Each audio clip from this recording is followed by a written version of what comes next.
Hello and welcome to another session of Karen's Colours. I'm Dr. Karen and these are my colour conversations. We're getting close to Christmas and so I thought we'd do another Christmas film. This one came out of 2003 and it was classified as a comedy crime film. It had a lot of positive reviews and it was quite a commercial success, but it was definitely not a family film. It was rejected initially by Universal Pictures as being the foulest, most disgusting, misogynistic, anti-Christmas, anti-children thing that they could ever have imagined. Rotten Tomatoes, however, gave it a score of 78% and said that it was gloriously rude and gleefully offensive as a comedy. It's a Christmas story for those people who hate Christmas.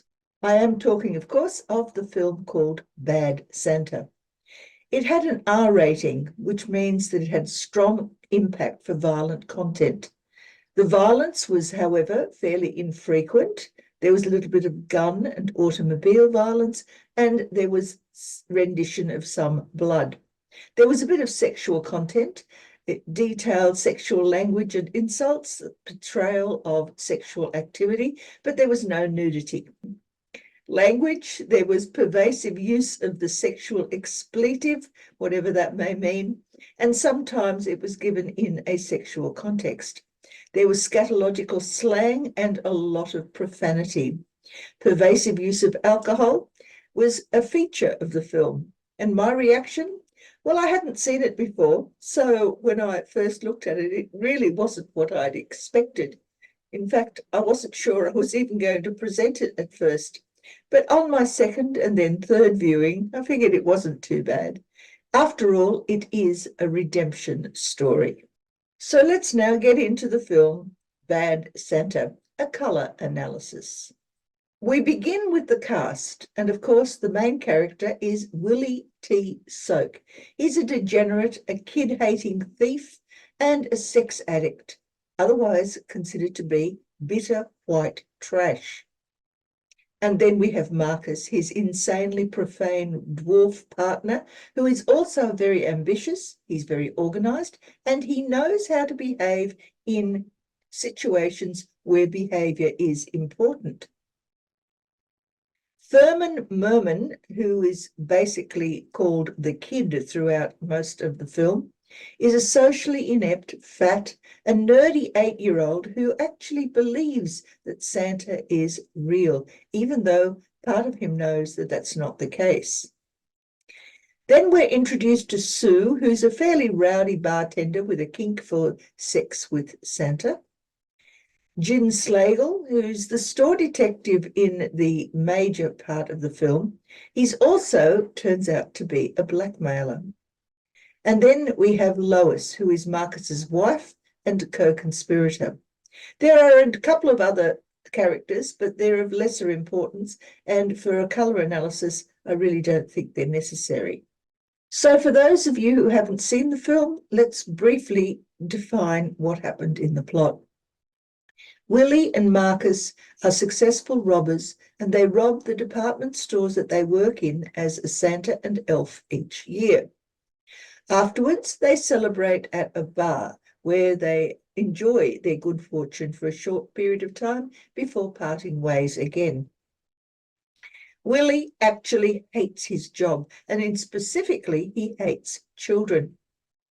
Marcus's size makes him socially invisible and allows him to be able to create various disguises, such as that of the little snowman in this image.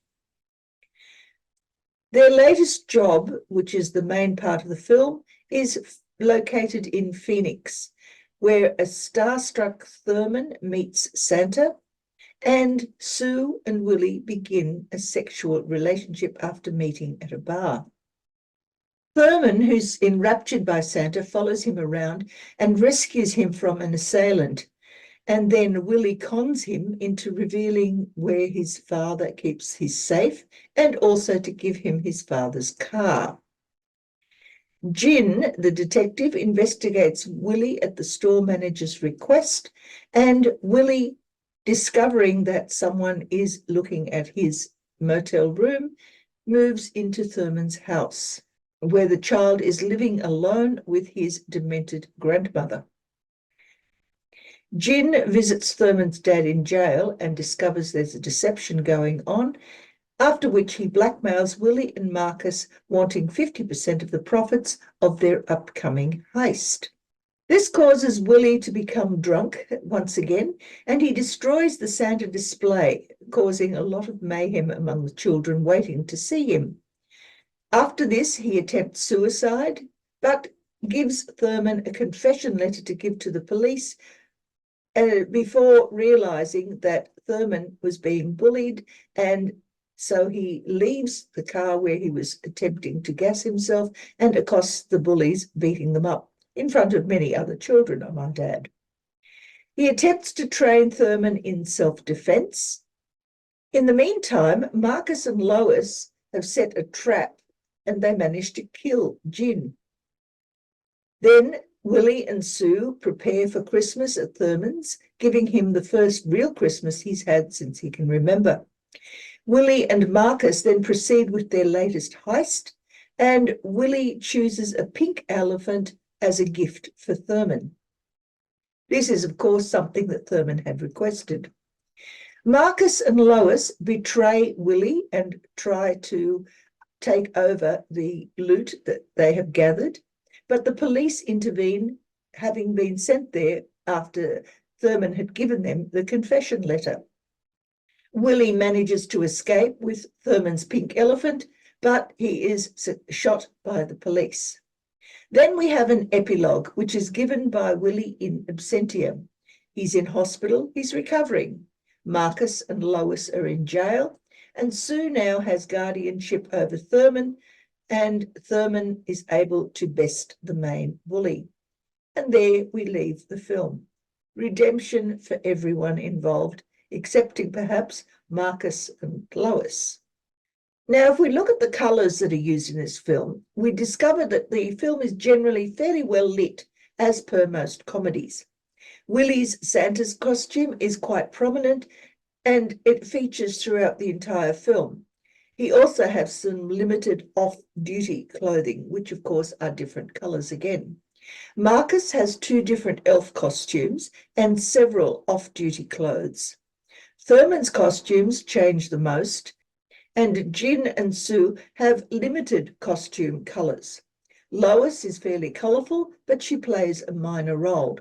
And so because of this, and because of the number of characters that are involved, I've decided to concentrate this particular colour analysis on the costumes worn by Willie, Marcus and Thurman alone. Jin and Sue's costumes do have some relevance, but not enough to change the analysis. So let's examine firstly the colours of the costumes worn by Willie as Santa. Willie's Santa costume, of course, is the traditional red and white. It also includes some white underclothing. When he and Marcus depart company after their first heist, Willie goes for his dream job wearing grey. But we discover fairly quickly that this is not his dream job after all, and he steals a car and undertakes a robbery at the car owner's empty home, still wearing that grey shirt. Next, we see him in blue and red as he's celebrating the robbery with a dancer from a local club. Then, in that same costume, he receives his next invitation to a Santa job from Marcus. After he meets Thurman, he goes back to Thurman's house and puts on a black ski mask to meet Grandma with the intention, of course, of robbing the place. But things don't work out for him quite that way because Grandma is dementing. So instead, after he's moved into Thurman's house, he's seen in a brown sleep shirt. And then in brown and grey, he's playing drafts with Thurman, who he still calls the kid. And when Jin holds that shakedown meeting to determine how much money he can get out of Marcus and Willie, Willie is wearing a greenish grey top. When he moves Sue into Thurman's house, he's wearing a brown dressing gown. He's wearing a white and brown shirt after he has destroyed Thurman's advent calendar and tries to make up for it by cooking them breakfast the next day. Then we see him in a black gym outfit, and he wears that black and brown outfit again when he comes home with Sue, finding Grandma supposedly dead in the house. He's semi-nude when he receives the kids' Christmas gift, and later we see him in a white shirt berating Thurman for his self-deprecation. That same white shirt he wears when he greets Sue, and also while they're busy making popcorn decorations. Now, if we analyse the colours that are used by Willie in his costumes, we find that red is all about working to his own goals and being fairly impulsive. When he's in white, he's having to deal with reality, both with the red and also as a separate colour in its own right. With grey, he's featuring opportunism, where he's able to do what he wants to do simply because the opportunity arises for him, but his motivations are still kept under wraps. In blue, he is celebrating his good fortune. In black, he's in disguise, and there are hidden agendas that other characters don't seem to be aware of. In brown, we see him for the first time relaxed. And when he's in green, he's being backgrounded. Nudity, the other costume that is not a costume as such, shows that he's also fairly vulnerable. Moving on to Marcus, we see him as the red and green elf who's also doubling as a photographer. Then we notice him as a disguised snowman, so that the setup for the theft within that store is created. After their successful heist, Marcus and Willie engage in a victory dance. There are also victory drinks involved. For most of the film, however, we see Marcus in a blue-green outfit, which is his alternate elf costume. Here, he is the person who does most of the geeing up of the audience, the children who are waiting to see Santa. He's also wearing a red scarf with that blue and green outfit, particularly during the interview with the manager, who is trying to sack them for their obnoxious behavior. And then we see him in a grey top when Willie notifies him that someone is roaming through his motel room and he needs to relocate. In a brown and orange shirt, we see Marcus at the meeting with Jin, where he's arguing with Jin as to the amount of money and profits that Jin is about to receive from his blackmail. And then he wears a grey and white shirt as Willie is explaining to him that he has done something that now makes him want to retire from the business of robbing department stores at Christmas.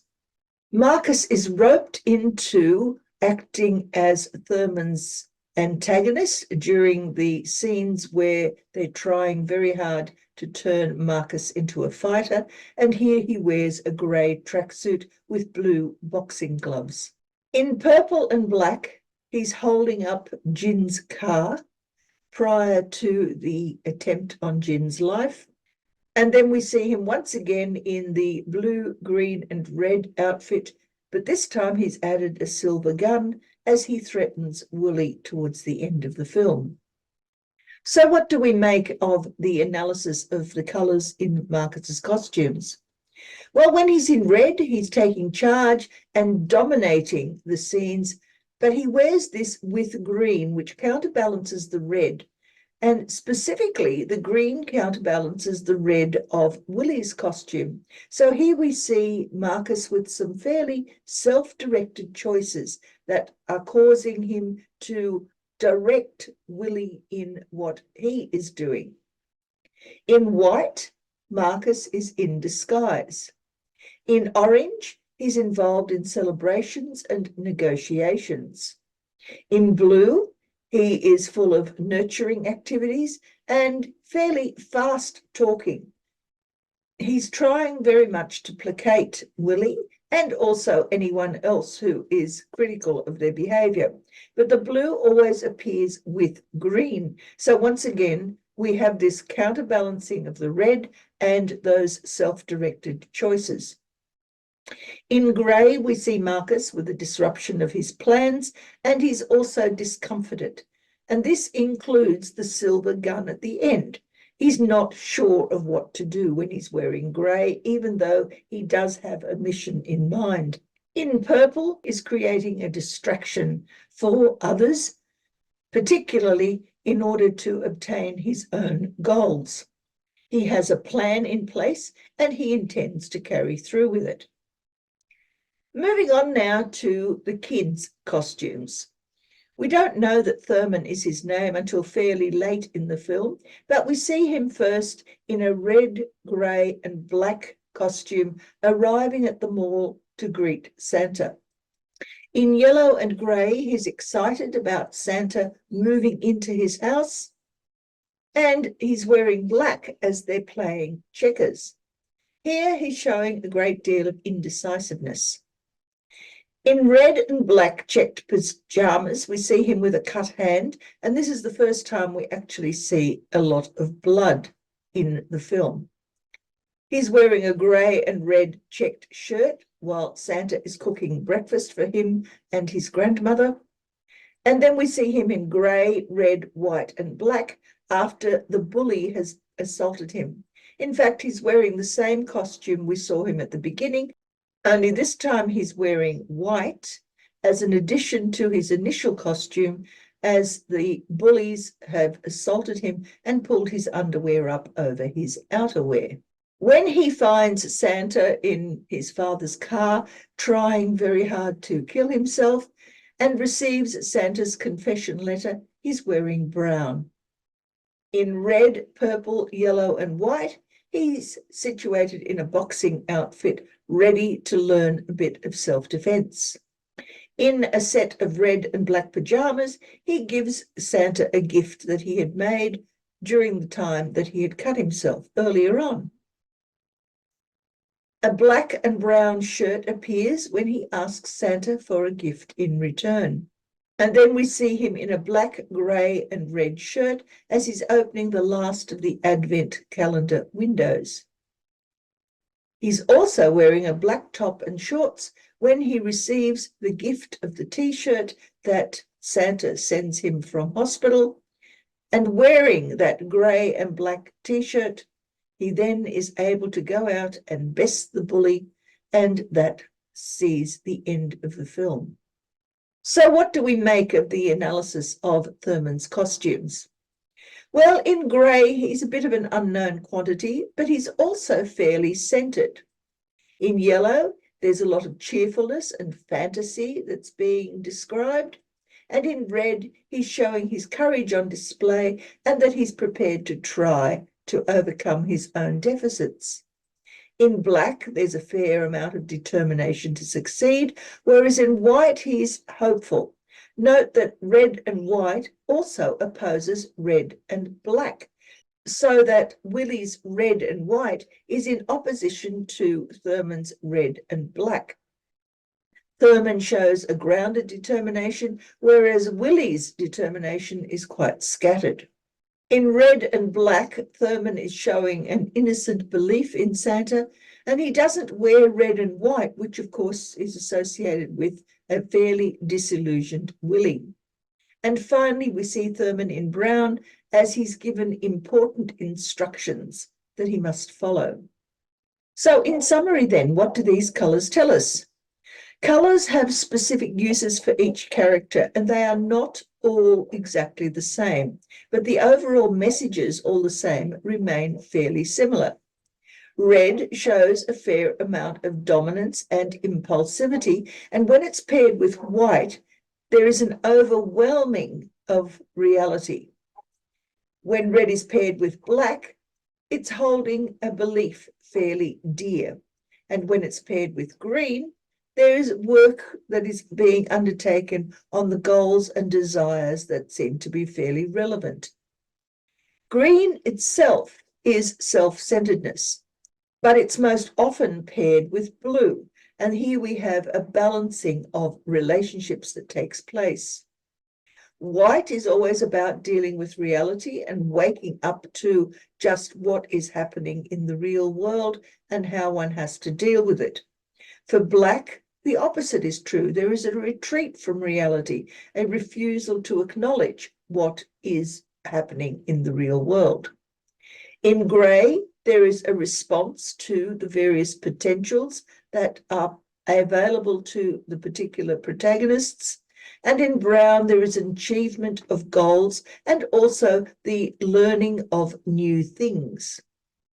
Orange, which doesn't appear very often in any of these three characters, but is a feature of both Jin's and Lois's costumes, is all about confidence and celebration.